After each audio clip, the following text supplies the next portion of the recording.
4 ώρες σε χάτινη Λαμπορκίνη.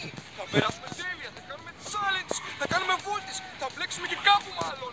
Αλλά δείτε το βλέπω στο τέλος. Κοιτάξτε. Κίνη υπάρχει εδώ. Μπορεί να είναι χάτινη Λαμπορκίνη, αλλά δεν πάβει να είναι Λαμπορκίνη. Είναι το ίδιο δυνατή και γρήγορη. Ναι, στα Σαντλία θα πάμε να πάμε και εγώ πεινάω. Φοράμε πάντα ζώνη, παιδιά, είναι κανόνας, είναι αναγκαίο, δεν γίνει αλλιώς. Για να ακούσουμε το μαξί. Ω, Πουπολάμπο! Ωραίο ήχο.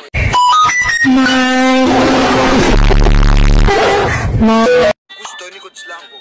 Κοιτάξτε, παιδιά, τι έχω κάνει τώρα, κοιτάξτε, κοιτάξτε, έτοιμοι. Πάμε, Ωραίο, αμαξάρος θα συμφωνείς. Ναι. Παιδιά, αυτό είναι αμαξάρα, περάσουμε τέλεια.